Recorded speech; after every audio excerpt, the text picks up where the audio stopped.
Fiz vídeo também. Ah, filha, esse negócio de casa de cheia direto, eu já falei pro Eto, agora também nós temos panela.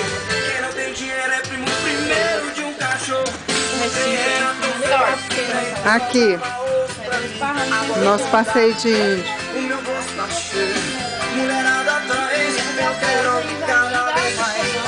Nossa, que tá bom, viu? Que eu gosto dessas aventuras.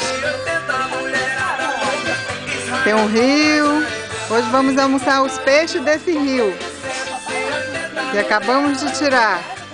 Quer dizer, pescar, né? O gerente aqui da fazenda foi pescar. Passou a noite pescando e vamos almoçar esse.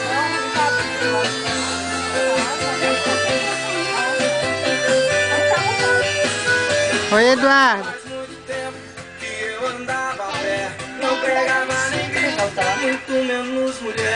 Aqui é a nossa residência. Até domingo. Até domingo é nosso.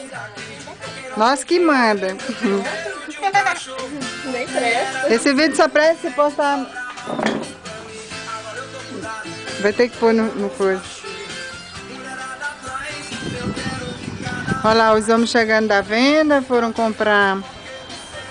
Comprar mesmo o que? Já não lembro. É. E aí? Bom ou não? Bom. Trouxe limão? Trouxe o óleo para fritar o peixe? Pronto. É.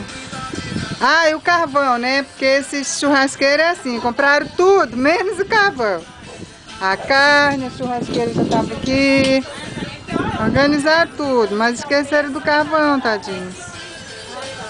Olha que lindo aqui, ó. Isso aqui vai ser futuramente tudo loteado.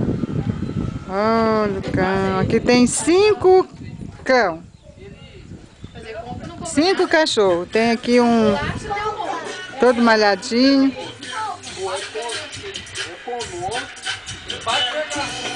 Eu quero tchau.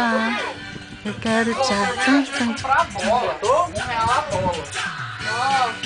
Uhul! Vai lá, Jéssica. Vai lá. Não perder também, Uhul! Bom demais pra dançar essa música. Compraram um carvão já? Nossa, só que eles conversam. Pode pá. Tadinho do meu bebê, viu? Foi no banho.